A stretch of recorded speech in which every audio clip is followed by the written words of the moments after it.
We thought there is no hope. We thought we'll have to deal with the full force of this godforsaken dogshit meta for a few months at least, with no changes to help alleviate just how horrible it is.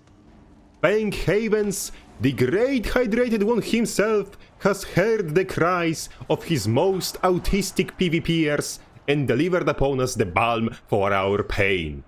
His most watered down hotfix patch in history of Guild Wars 2. Jokes aside, this good. Stormsinger Relic gets its damage cut almost by half, decisively ending the period of time where it was the best relic in the game with no competition. Now its damage output for effort required is comparable to all normal relics that give you 10% damage increase. It still gives you the damage reward equal to what you'd get for doing 8 to 10k damage every 3 seconds, which of course is rather unlikely in real fight, right until the moment you one-shot the fucker, but nonetheless. Stormsinger was circumcised with a wood chipper, and it's the first nerf this year that Willbender will actually feel. And first nerf since Warrior Spear was cacked that will help shape the meta in a good way, as no longer is one relic the best in-slot bloody option for 6 bloody classes. We may see some different relic choices in the meta again, and I'm all for it. Secondly, Mesmer Spear gets the Guardian Spear treatment instead of the Warrior Spear treatment they both deserve, but at least it's something. Spear 2, Mind the Gap, has now cooldown of 8 seconds instead of 6 in PvP. I'm not going to sugarcoat it. Whoever decided that an ability that does damage in 300 radius has guaranteed crits and 10% damage increase just built in, on top of empowering your other abilities, deserves 6 seconds of cooldown, should be sent on an internship to the potted plant on the balance team, so they can learn from it the basics of game design. Mind the Gap is still going to be a problem after this nerf. Due to guaranteed crits and percentage damage increase, even builds playing support stats with Sage Amulet have good power damage.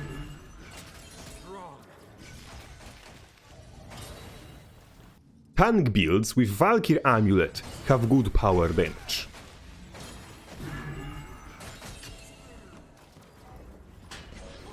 And Condi builds with Carrion Amulet also have good power damage too.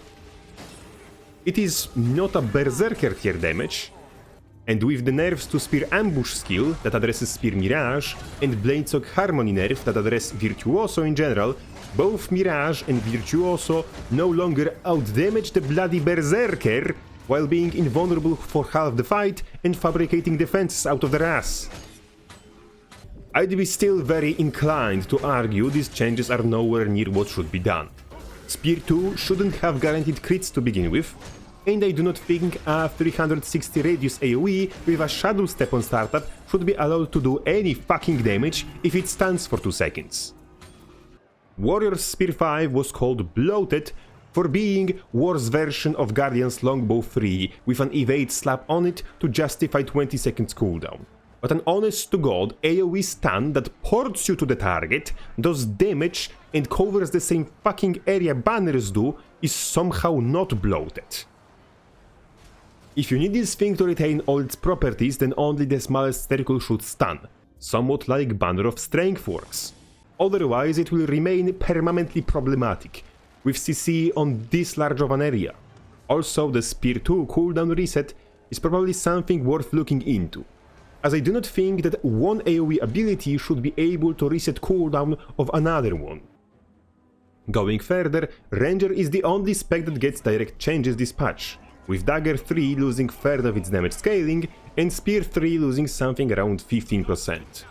Additionally, Dagger Unleashed Ambush power damage scaling is cut by half. This will make Dagger power builds, especially Untamed power builds, burst for significantly less. The Spear change, however, puzzles me slightly, as it is non-stealth, non-empowered Spear 3 that got the cut. How exactly is the lower damage Spear 3 having its damage be considered problematic and not the empowered, higher damage version? What can I say?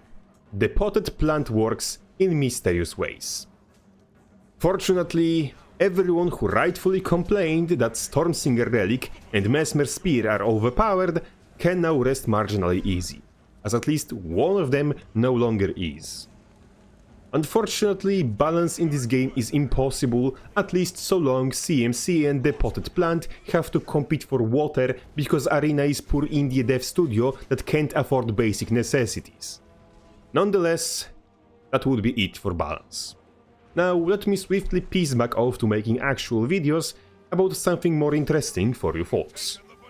But before I piece off, a big sign of gratitude to all the generous supporters, continuously considering my dubious quality content worth their money. You're all truly welcome. Crabface out.